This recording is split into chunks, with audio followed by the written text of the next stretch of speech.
The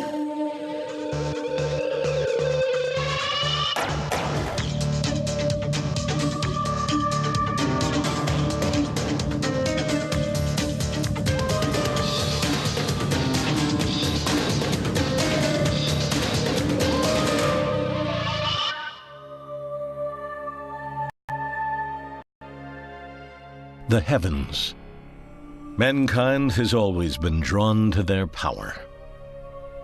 Part of our fascination lies in the strange sights that have been seen in the skies since the beginning of time. Reports of unidentified flying objects have come from all over the globe, but mainstream science has largely dismissed them as unsubstantiated claims about unverifiable phenomena. Yet new sightings only fuel our interest in the possibility of visitations by alien life and our desire to make contact with other worlds.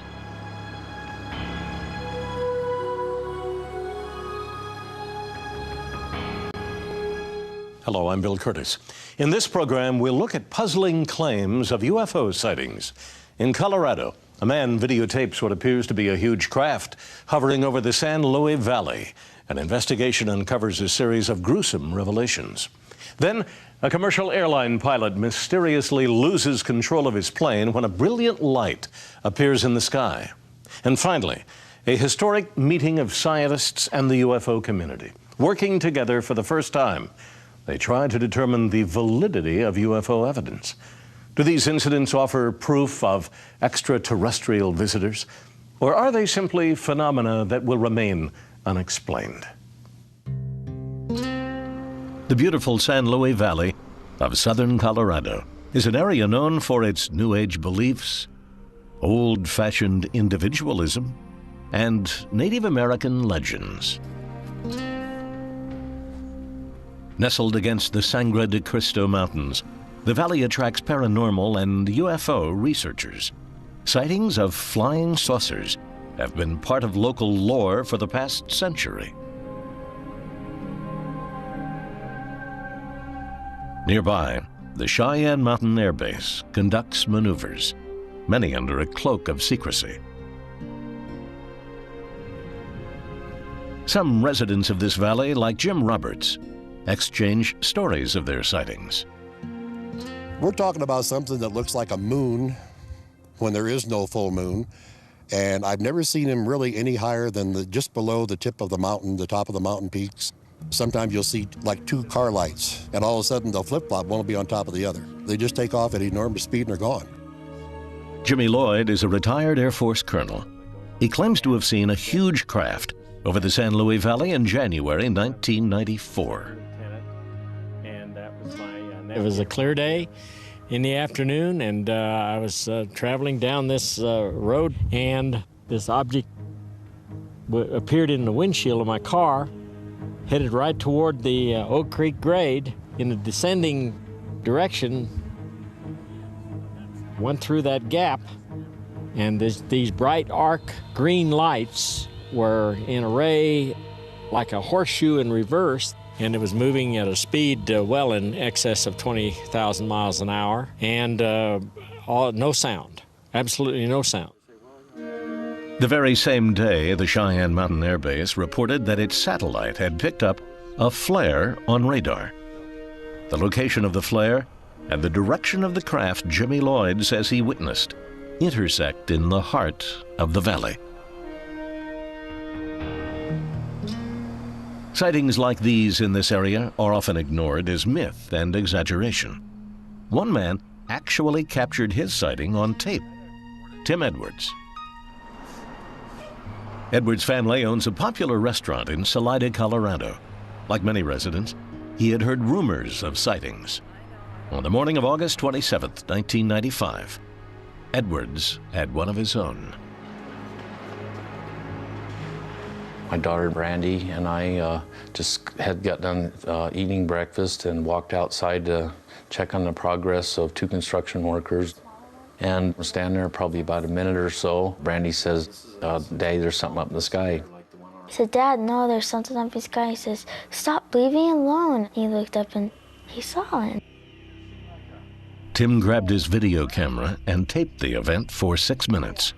You are watching what he claims is actual footage of a UFO. Yeah, a spaceship grow bigger like that. Huh? It probably moved 100 miles in a matter of a second or two. We were in an extreme awe. It was just like we were kind of like just petrified, just paralyzed, you know. See that now? You know, what is this thing? Brandy asked me, you know, what is it, Dad? I said, this is a spaceship from another world. For 20 minutes, father and daughter watched the amazing sight, believing that the object in the sky was aware of their presence. No kind of aircraft, I'll tell you that. Oh, no. Overwhelming feelings came over me. It almost looked like we were looking into a transparent cloud or something, into another space or dimension. The light wasn't radiating from it. It wasn't reflecting sunlight. It was like its own energy. Tim and Brandy Edwards weren't the only ones to see a strange object in the sky. Some residents of the area reported to have seen a UFO over Salida around the time that Edwards says he did. But for Tim Edwards, this wasn't just a sighting. It was a religious experience, a close encounter with another world. My family had a hard time understanding my feelings, like an electrical charge going through my whole body, but especially my mind, all these profound feelings. UFO believers, reporters, and the curious descended on the rural community, hoping for a repeat performance. Local reporter Arlene Schovold did some digging through local archives and found a history of sightings in this area stretching back to World War I. In looking through the old newspapers here at the Mountain Mail, I saw a reference to a mysterious airship. The 1917 sighting quoted all of these credible people as having seen this thing, cigar-shaped thing in the sky, and it was seen in the same location as where Tim Edwards saw his, and the description was just exactly like the thing he saw. Before the sighting, Edwards had no interest in UFOs or extraterrestrials. Now he was convinced that aliens had chosen him to spread their message. The spiritualism of the whole event, basically, kind of like it put me on a mission to get my word out to the world, or the events in Salida, what happened that day. It was almost like pretty much an obsession at times. I think Tim was obsessed with it at first, too. I'd say it was the highlight of his life. He's a person who saw an unusual thing, and he was, fortunately, I think, open enough to talk about it and film it. That was the main thing, that he got that on video, so he's not discredited. I get feedback, that people, talk behind your back, and a lot of people, I think, at first probably thought I was crazy, and they were laughing at first. But when I came forward, virtually hundreds of witnesses came forward. The local newspaper did 23 articles on the UFO activity, editorials, what the heck's going on. Edwards felt compelled to tell everyone what he had witnessed. For months, he relived the event over and over, but his obsession was soon getting in the way of the family restaurant. Then he came up with a new solution. He opened a new restaurant and called it E.T.'s Landing. I feel through my research that, with everything going on, it just is, like, say, the escalation of UFO activity, the mass sightings, the religious and medical miracles, the way the world, the direction we're heading, everything is coming together like something is gonna pop. Edwards soon discovered that there was a price to pay for his newfound fame. What at first felt like a blessing has at times become an overwhelming burden for Tim, his wife, and his family. My dad's life really changed. My dad every time talk about UFOs every day, and I don't. It's like, talk about different stuff. I'm not obsessed with the mission anymore. No, I have substantially backed off. It's like my feelings aren't near as strong as they were a year ago. It was just like, it totally engulfed my whole life. Tim Edwards still pursues his mission, spreading the gospel of so-called ufology. He conducts school presentations, gives speeches, and between courses, tells his story to diners at the restaurant.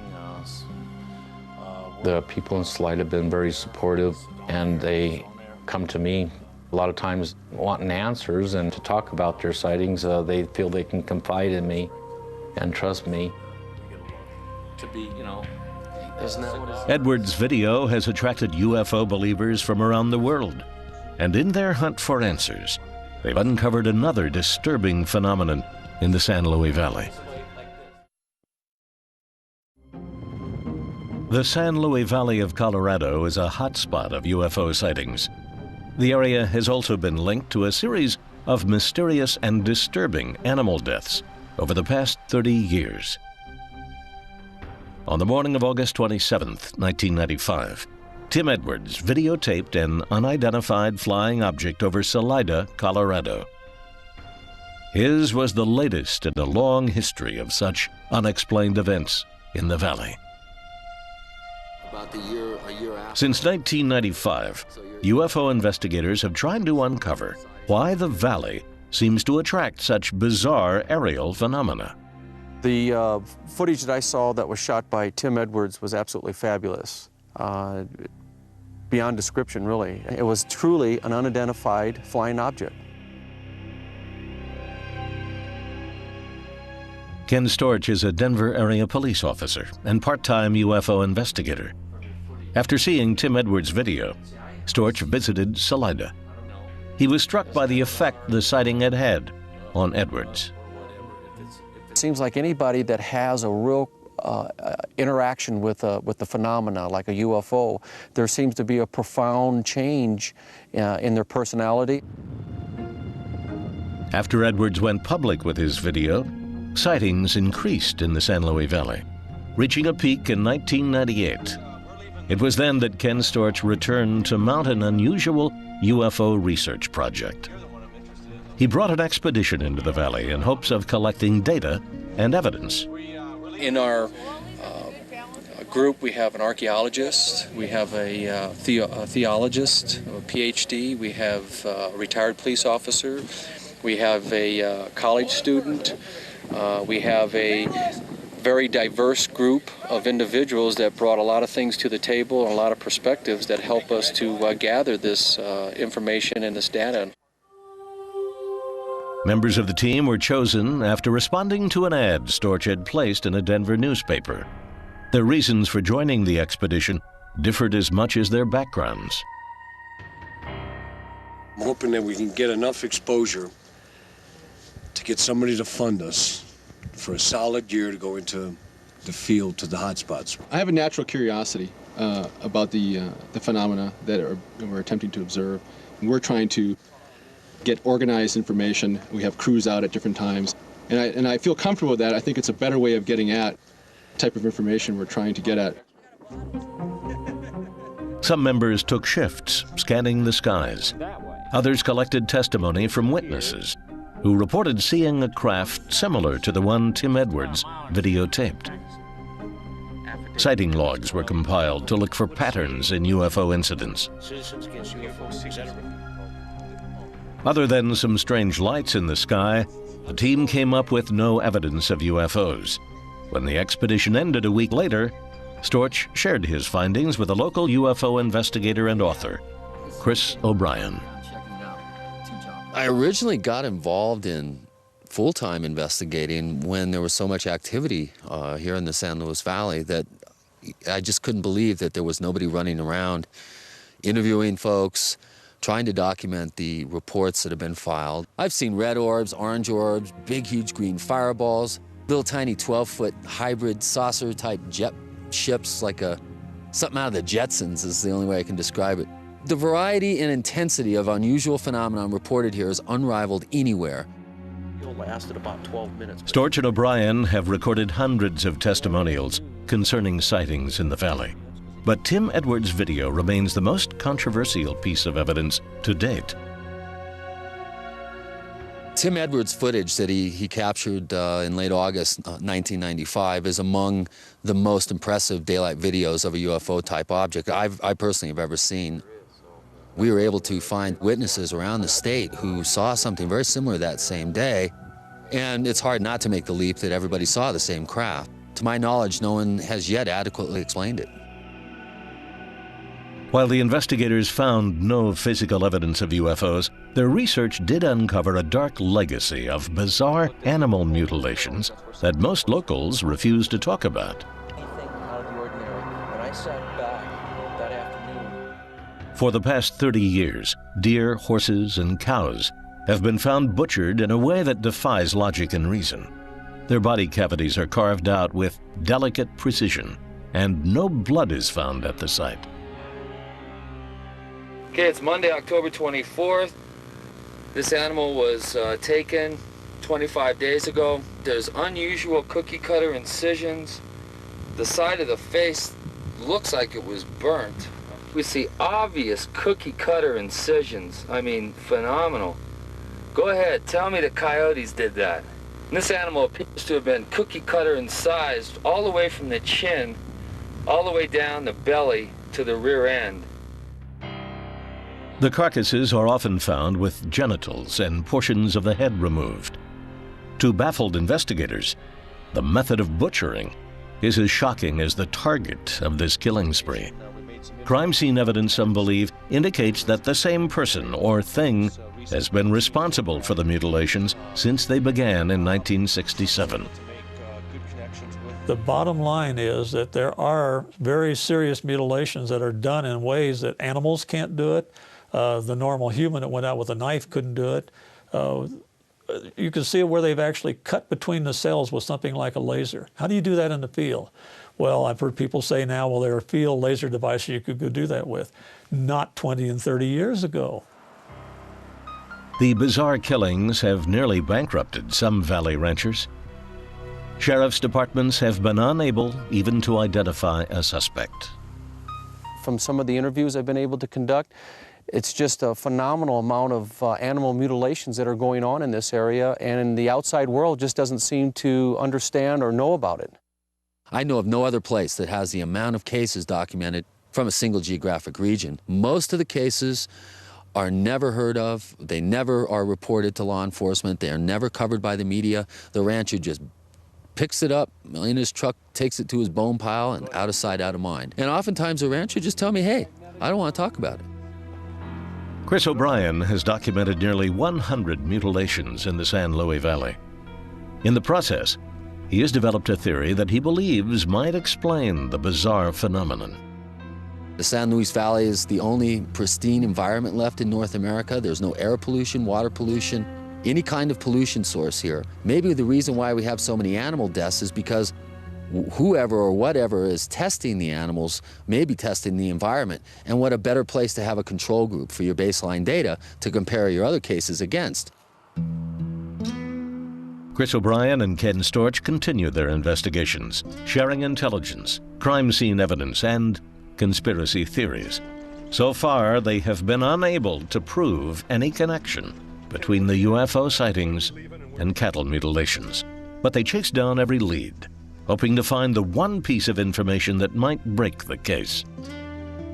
I'm really surprised at the lack of attention this particular mystery has garnered, not only by science and law enforcement, but by the media. You know, there's this giggle factor when you bring up UFO, when you bring up aerial phenomena, and especially when you try to extrapolate that or bring it into the mainstream science world, if you will. It's just not something that's readily accepted as a legitimate field of study, and that's what we're trying to do, is bring legitimacy to it. Who or what is responsible for the sensational UFOs and the horrific cattle mutilations in the San Luis Valley? And is there an alien connection? If it was something I couldn't explain, I probably would be the first person to admit, whoa, something unusual is going on here. But there, you know, we have a saying in the veterinary world, if it walks like a duck and it quacks like a duck, it's a duck. And we also say don't look for zebras, meaning don't look for the unusual. After reviewing Chris O'Brien's videotaped evidence, veterinarian Kathy Crichton believes that the explanation for the animal mutilations lies no further than this world. The most compelling evidence that it's human activity is perhaps the fact that there is no evidence that it's not. When people first want to jump at an easy explanation and say, oh, this is aliens, I think it goes a lot deeper. People are capable, unfortunately, of some pretty horrific crimes, crimes against each other. And coming down a step from that, they're very capable of doing it to animals, too. Dr. Crichton is not alone in her skepticism about alien intervention in the valley. Others dismiss the supposed connection between slaughtered livestock and UFO sightings in the area. This is just it's a kind of a mass hysteria sort of a thing. People get excited about a certain region being supposedly mysterious, and all kinds of claims are made, and maybe some films are made, but it's difficult to know. When something is a little dot on a video, you really can't say what it is. Even UFO researchers acknowledge that many of the alleged sightings probably have terrestrial origins. It's complicated in that a lot of military operations also take place in this valley. And separating the two is very difficult because some of the technology used by the military is very futuristic and very modern and can be misidentified as a UFO. But something needs to be done to stop the mutilations and find the culprit that's doing it. Every year throughout the world, sightings of unidentified flying objects are reported by thousands of people. Very few claims, it seems, are ever made by commercial airline pilots. Captain Neil Daniels, however, is an exception to this rule. On March 12, 1977, United Airlines Flight 94 from San Francisco to Boston was suddenly diverted over New York State. The pilot, Captain Daniels, claims his jet was being controlled for a time by an unknown object. We were flying Flight 94 just a few miles south of Syracuse, New York. The co-pilot was flying the airplane. He was using his autopilot, which is connected to the captain's compass. The compass part itself is out in the left wingtip of the aircraft. According to Captain Neil Daniels, the airplane started to turn approximately 15 degrees to the left, all by itself, without any direction from Captain Daniels or his co-pilot. The DC-10, with 200 passengers at 37,000 feet, had changed course. Instinctively, you look out the left window, and there was what we saw. It was a very, very bright light. The intensity was that of let's say a flash bulb. As we went into this turn, the Boston Air Traffic Control Center said, United 94, what are your intentions?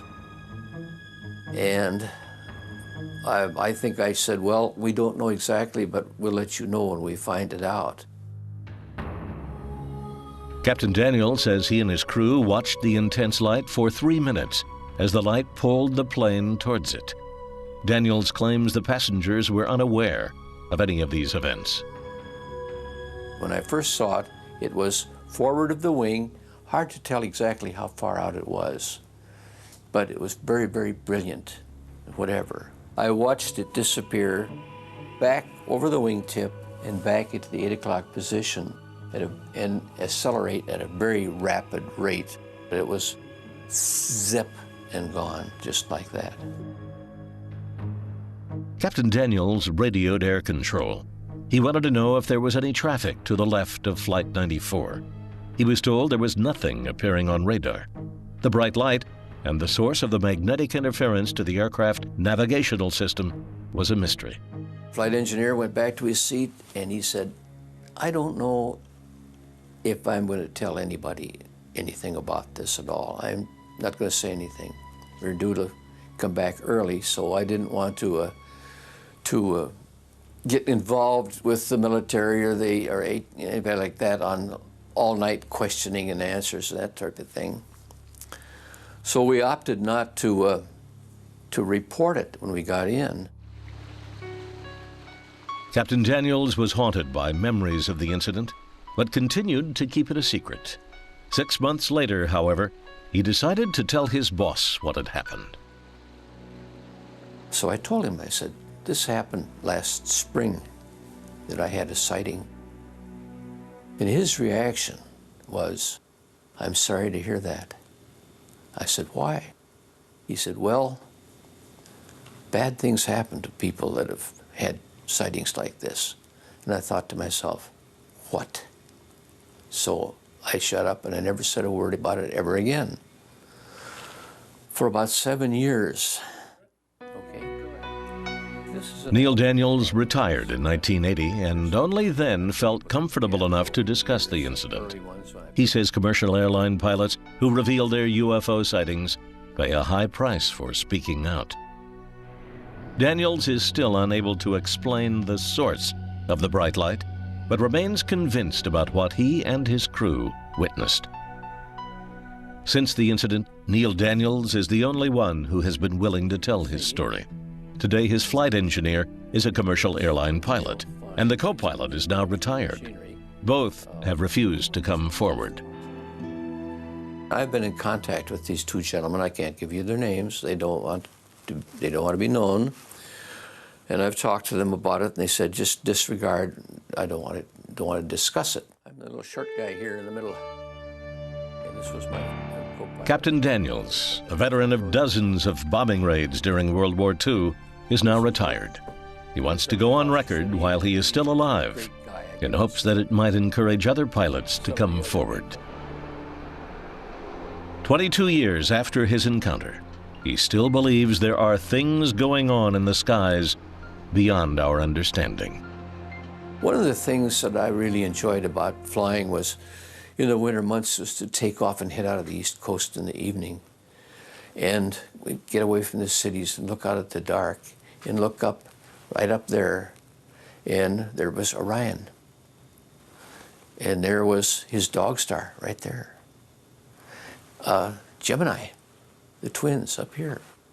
We are a tiny, tiny speck in the Milky Way, which opens up my mind to accepting the possibility of almost anything. In 1977, United Airlines Flight 94 supposedly had an encounter with a UFO. Captain Neil Daniels, the pilot, claims the plane's navigational equipment was disrupted by a brilliant light, which sent it off course.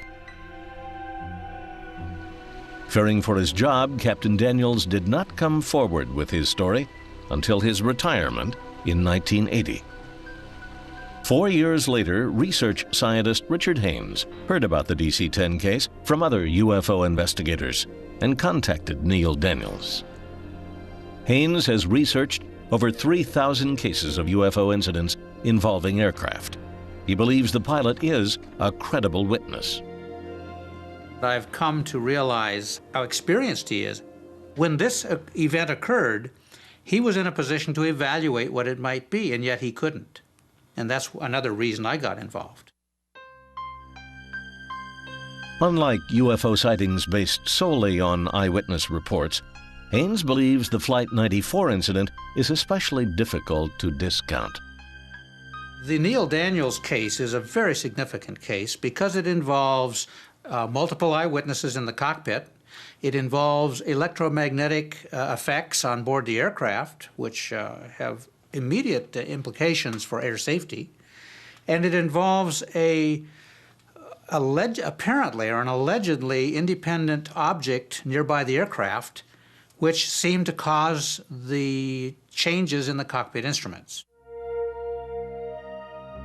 Over the years, as compelling evidence of UFO activity across the country continued to mount, Richard Haynes and other UFO investigators urged the mainstream scientific community to take a serious look at cases like Flight 94. Finally, in late 1997, philanthropist Lawrence Rockefeller hosted a gathering at his family's New York estate of leading scientists and UFO investigators to examine evidence from some of the best documented UFO cases. One of the cases reviewed by the committee was Captain Neil Daniels' alleged encounter. Richard Haynes was the UFO investigator who presented the case. We were not challenged to justify UFOs or to prove the existence of UFOs, but to present physical evidence that we felt was credible and backed up by some scientific and technological data. And the review panel's objective was to help us refine our approach and methodology. A panel of 18 experts, physicists, aerospace engineers, astronomers, and planetary scientists reviewed the material presented. They quickly learned, however, that as with the age-old question of the existence of God, the existence of UFOs was equally hard to examine. We were all very, very open-minded. I think that's an important thing to keep in mind. But also, we weren't believers. We were basically there to say, show me. Richard Haynes told the panel that the inexplicable connection between the brilliant light and the plane's performance made this case especially believable. This is important because I made it very clear at that meeting in New York that as soon as the object went away, all the compasses immediately came back to normal. We call this a transient effect. Members of the review panel wanted to know if the data in this case had been retested under similar conditions. They soon discovered that the scientific method was almost impossible to apply in the cases of UFOs. It's very clear for many hundreds of thousands of sightings now that these are transient effects that cannot be reproduced. If they could, science would be looking at them. And if a phenomenon will not repeat itself, how can they do that? Are the claims of UFO investigators credible? In the absence of established methods and language for inquiry, the scientists who attended the Rockefeller Conference soon realized the difficulty of answering this question. Often in science we have exactly this problem of separating truth from wishful thinking or from misinterpretations. Unable to replicate any of the events presented, the scientists were forced to dismiss even the mysterious story of Flight 94. My feeling in that case, the objective evidence was weak. The plane changed direction while the pilot changed the direction of the airplane. So it was nothing there that really struck me as any evidence for anything really weird happening. After reviewing the facts, the scientists were convinced that none of the events was supernatural. They realized, however, that the public still needed some rational explanations. Dr. von Eshelman, co-chair of the review panel, attributes certain UFO sightings to natural phenomena. It's a new area of study where we find that there is electrical activity above clouds. It goes by interesting names like sprites, very picturesque kind of thing. Electrical discharges that go from the top of a thundercloud up into the lower ionosphere. In the summer of 1998, the Journal of Scientific Exploration published the findings of the Rockefeller Conference. The report, which neither acknowledged nor discounted the significance of the events presented, received widespread publicity. As a result, many of the scientists on the panel resented the insinuation that they endorsed extraterrestrial causes. We were trying to be careful in our report to say that, yes, there are some rare phenomena that are natural and maybe worth investigating, but do not represent extraterrestrial activity. I think the media took the wrong spin on that. In the report, the review panel did recommend ongoing cooperation between the scientific and UFO community, but they refused to acknowledge a paranormal connection to United Flight 94 or any of the 20 cases they examined. The issue about extraterrestrials, I think, is so charged with people's beliefs, it may be very difficult ever to get at any truth. I certainly believe that there ought to be a place that people who witness rare phenomena can report their findings and some way of collating this. There are a lot of things that happen in the world that we don't really understand yet and may not have anything to do whatever with respect to extraterrestrials. There are interesting questions in much of the data that was presented to us. It did not convince me that anything extraordinary was happening, but it's interesting, but not likely to be little green men. Southern Arizona, the best location to view the heavens in the continental United States. To stargazers, this is Mecca. Throughout history, there have been many unidentified flying objects observed and recorded in this area. Here near Tucson, astronomers share the same unencumbered view of the sky with self-described ufologists. There are hundreds of observatory domes surrounding the city, including one built by the Roman Catholic Church.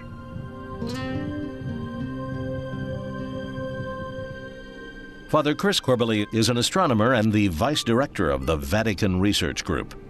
He supervised the construction of the observatory, which was completed in 1993.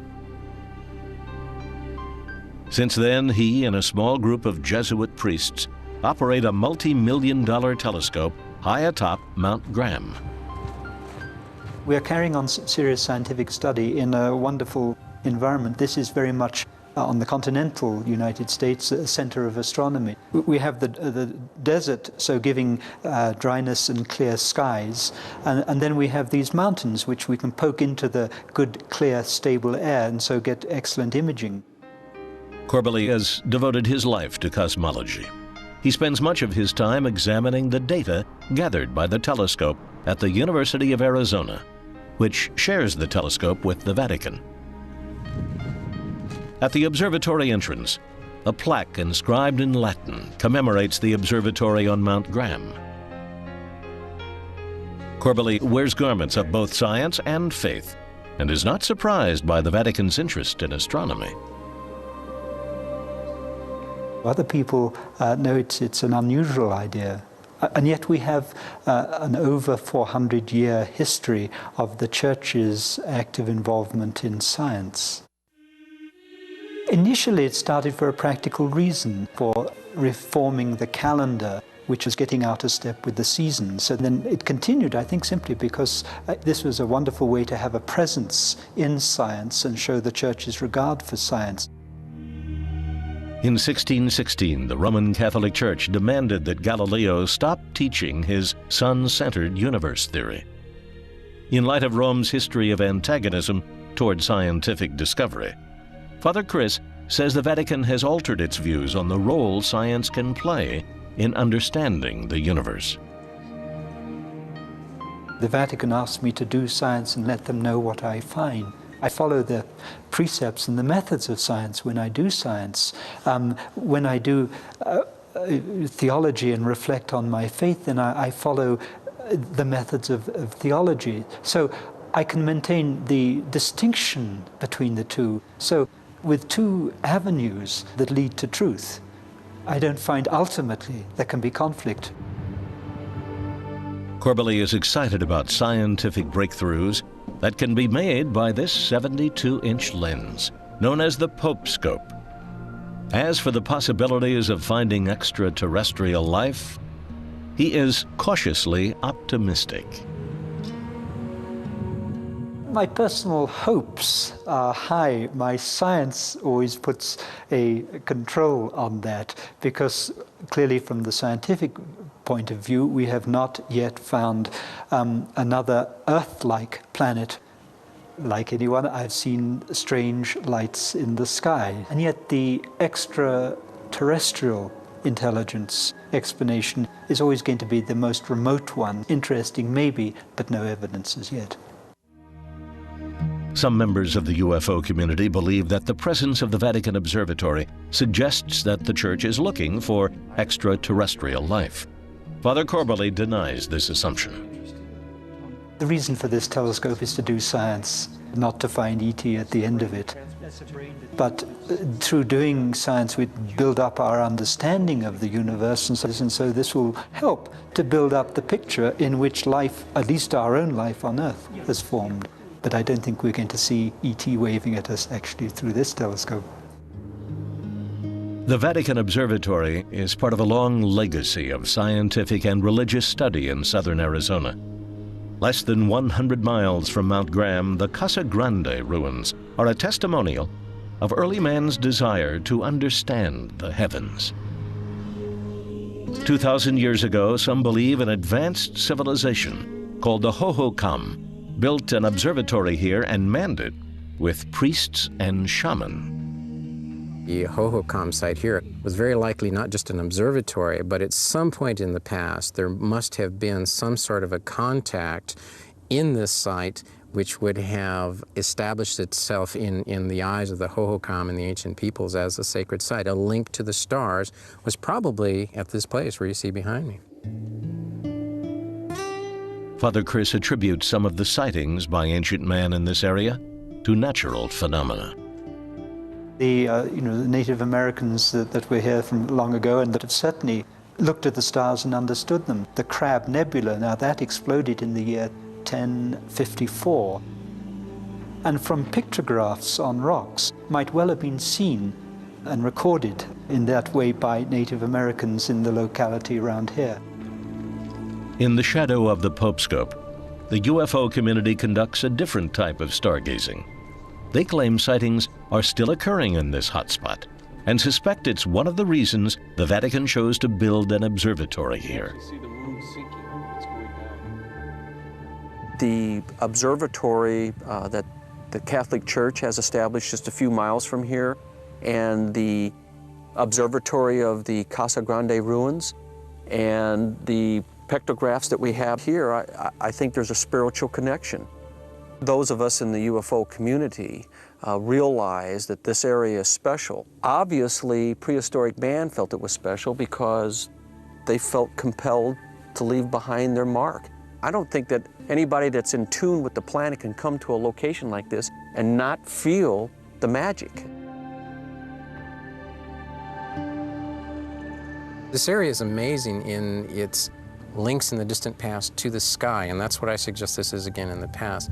This is a place where you come back to be one with the earth, but you also come back to be one with Father's sky.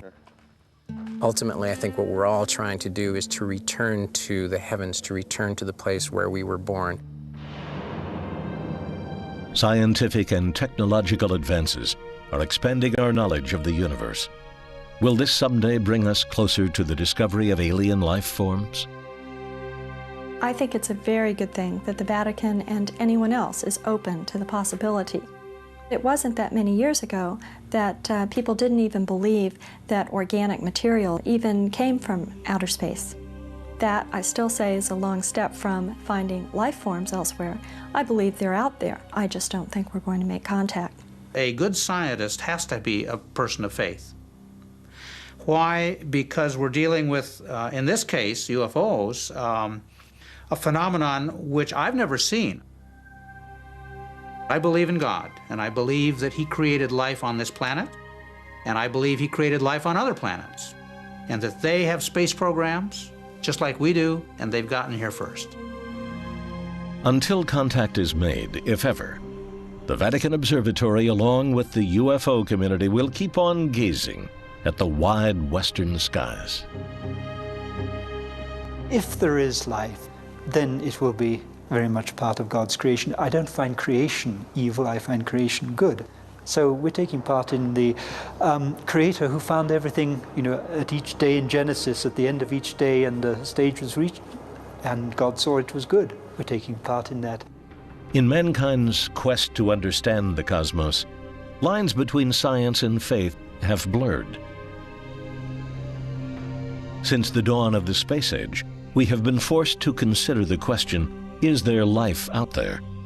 As our ability to reach into space expands, the answer to this question and how it will affect us looms large in the future.